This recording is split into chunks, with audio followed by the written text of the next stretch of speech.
Bonjour, bienvenue pour un nouveau Press Start sur Maxo TV et cette fois on va vous proposer un peu de gameplay d'un titre qu'on n'attendait pas vraiment, à vrai dire, c'est Gravel. On l'a testé sur Xbox One mais il existe sur les autres plateformes nouvelle génération et ben on l'attendait pas vraiment, effectivement on va voir pourquoi. Alors on a parcouru quelques petits écrans, là je vous montre un petit peu les options de course, l'idée de pouvoir configurer la transmission, les différentiels, etc. Mais ne vous y trompez pas. Alors pourquoi on l'attendait pas? C'est simplement parce que ce titre est un jeu purement arcade de voiture. C'est-à-dire que ça fait un moment qu'on n'a pas eu ce genre de titre.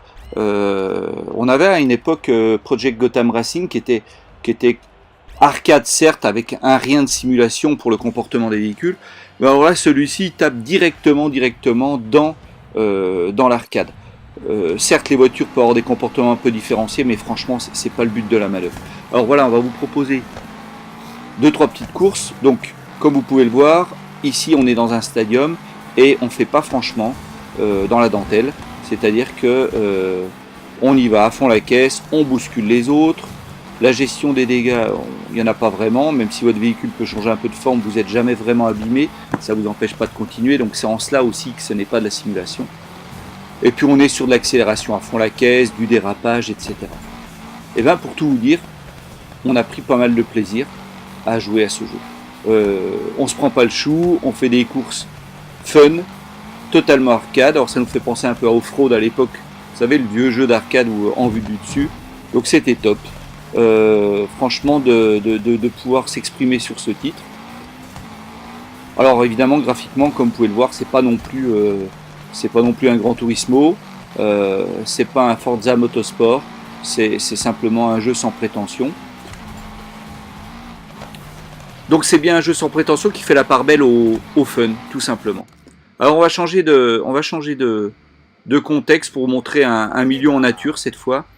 Alors les différentes voitures, juste pour donner ce détail, elles se débloquent au fur et à mesure que vous avancez dans le jeu, donc il n'y a pas vraiment de choix de voiture, il n'y a pas de marketplace comme dans Gran Turismo pour acheter ces voitures. On est simplement sur du déblocage automatique, donc vraiment le jeu dans lequel on se prend pas le chou, mais ça ne veut pas dire pour autant qu'il est facile, parce qu'il va falloir anticiper les trajectoires, avoir de bons réflexes. Regardez à quel point je suis bourrin sur cette course, bravo, pardonnez-moi. Alors c'est aussi, ça me permet de vous montrer une fonctionnalité, à quel point c'est arcade.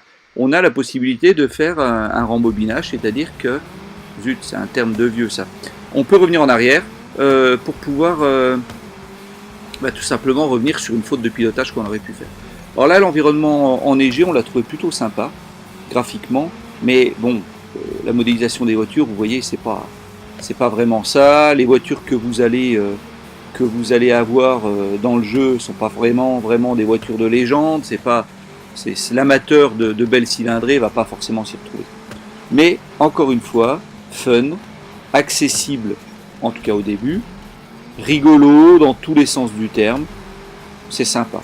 Seul petit point noir, et on vous le dira dans le test, c'est compliqué de pouvoir jouer en ligne avec d'autres joueurs. Voilà, c'est-à-dire que je ne sais pas pourquoi, c'est pas le jeu qui motive les foules en ligne, et pourtant il a eu bonne presse, donc on peut imaginer qu'il se soit peut-être bien vendu, enfin peut-être qu'avec le temps ça se fera. On vous dira tout ça dans notre prochain test.